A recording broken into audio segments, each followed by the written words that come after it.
bolasport.com.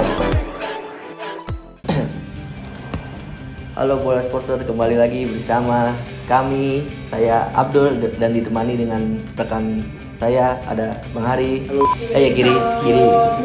Kiri ada Wila. Ya, Bola Sporter kali ini kami bertiga ingin membahas terkait dengan hasil yang diraih timnas Indonesia dalam laga perdana di grup A kualifikasi Piala Asia 2023.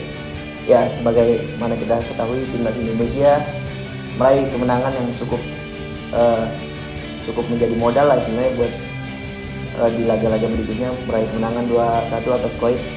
2 gol timnas Indonesia dicetak oleh Mark Klok dari titik putih dan gol kedua dicetak oleh Rahmat Irianto.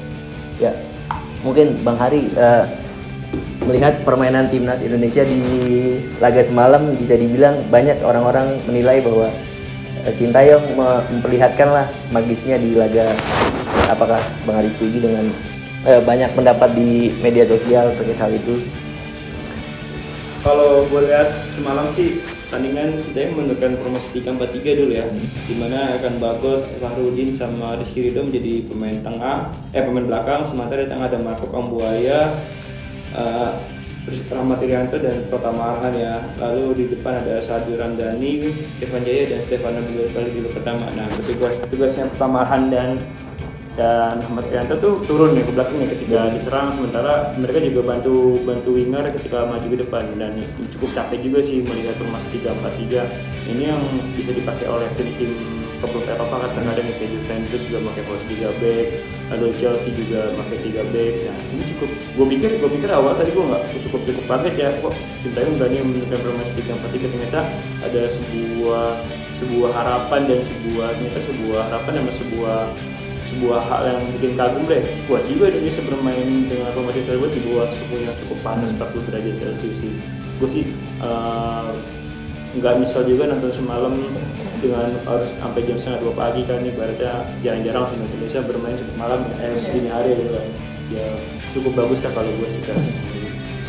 Mungkin Wila melihat tadi yang Bang Adi bilang Sintayong menurunkan memainkan 3-4-3 ya? 3-4-3. Mungkin lihat lini belakang timnas semalam yang diisi oleh Fahrudin, Elkan Bagot dan Rizky Ridho. Bisa dibilang Rizky Ridho menjadi man on the match lah, melakukan beberapa kali intercept penting lah di laga semalam. Gimana Wila? Lihat. Bener kata Bang Hari sih ya, kayak nggak sia-sia gitu. Kayak nonton Liga Champions gitu kan, nggak sia-sia nonton sampai tengah malam gitu kan. Dan permainannya bisa dibilang wah, awalnya aku juga nggak, kayak bener kata Bang Hari ya, wah lumayan mengagetkan gitu kan. Aku juga berpikir gitu kan, kayak intinya kayak yang udah pasar kayak yang lebih baik enak, yang penting enak dilihat aja deh gitu kan mainnya, yang penting enak dilihat gitu kan. Tapi ya itu tadi kayaknya pemain back Indonesia bermain cukup tangguh ya, bisa dibilang gitu kan.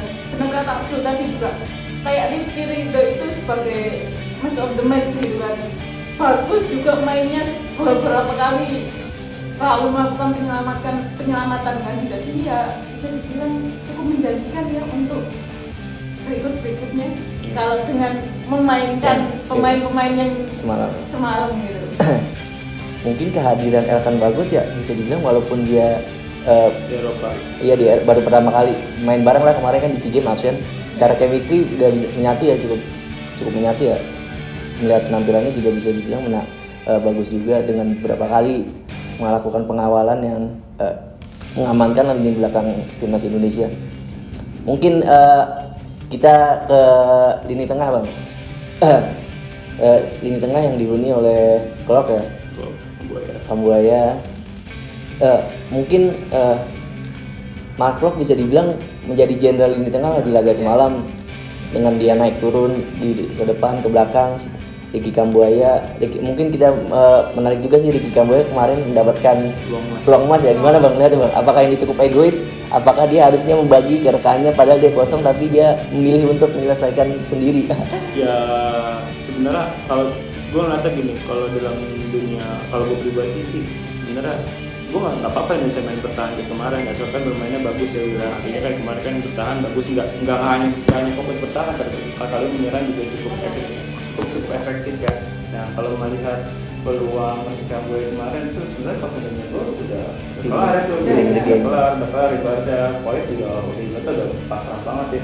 Cuman ya balik lagi si Kamboja mungkin Kamboja pengen punya kemauan kuat dulu buat nyetak gol, tapi sisi lain juga dia juga nggak melihat ternyata ada rekannya lebih banyak. Itu ada Sandi Ramdhani, ada Dimas Derajat ya, dua pemain itu yang lebih kosong posisinya ya. Nggak bisa namanya dalam dunia sepak bola dan dalam sebuah peluang itu mereka harus ngambil sebuah keputusan yang cepat. Dia apakah di passing ataupun langsung shooting tendang ke gawang ya. Kalau buat sih nggak masalah, cuma agak sedikit menyesal buat passing ke rekannya lebih kosong sih sebenarnya gitu.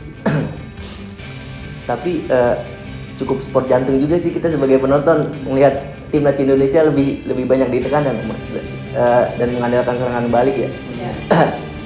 Mungkin Will melihat lini depan timnas Indonesia yang kita tahu melakukan pergantian 3 pemain. Pertama mainkan Lili Pali, babak kedua Lili Pali ditarik keluar mengganti Rafli baru berapa menit langsung diganti Dimas Derajat. Mungkin ini apakah Sintayong masih belum percaya dengan 3 pemain ini, dia mungkin ini bisa menjadi mencari tahu lah siapa nih pemain yang cocok dimainkan di laga berikutnya melawan Perdamaian. Kalau melihat sisi depan timnas itu kayaknya emang masih PR ya, bukan hanya timnas ya, semua klub Liga 1 juga kayak gitu kan.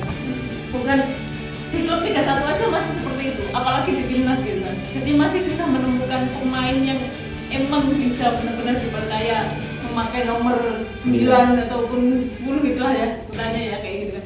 Itu benar-benar susah ya, tapi itu juga yang menjadi pertanyaanku. Kenapa Sintayong memasukkan pemain ya, kalau ngomong Lili Pali ya, si Lili Pali bisa dibilang cukup maksimal lah, walaupun emang beberapa kali ya dia cukup kesulitan kan, karena waktu dia dapat bola nggak ada temen, waktu dia dapat bola nggak ada temen gitu mulu kan.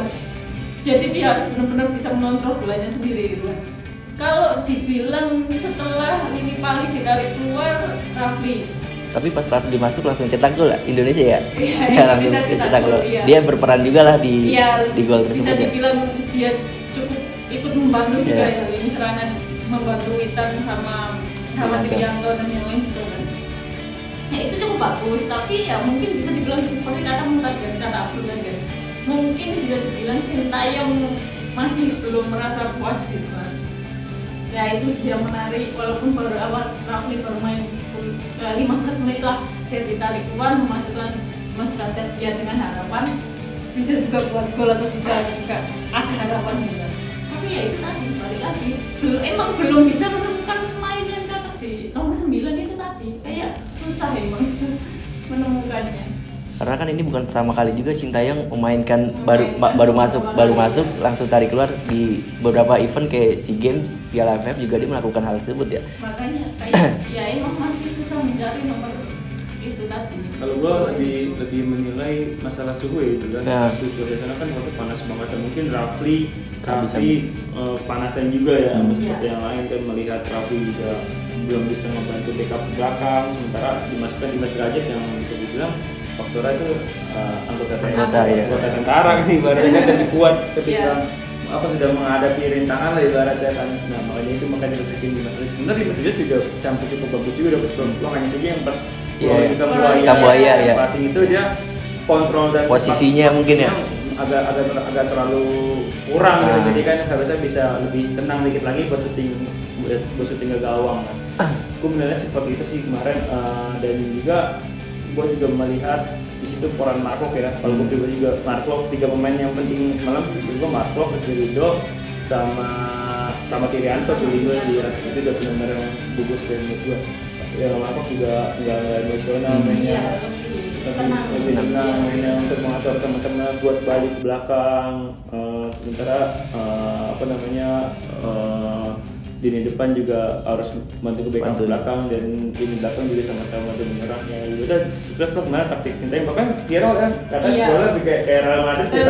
Iya. Disambut sama Real Madrid. Banyak yang banding-bandingin dengan Ancelotti ya. Iya, yang dari gol pertamanya kan itu sih. Nah setelah laga ini kan timnas bakal bisa bilang lawan tim berat ya, Yordania ya, Iya, yang iya. secara peringkat di atas kita lah 90 sekitar 90-an lah kalau nggak salah. Iya. Bagaimana nih melihat peluang timnas melawan Yordania nih di laga kedua nanti?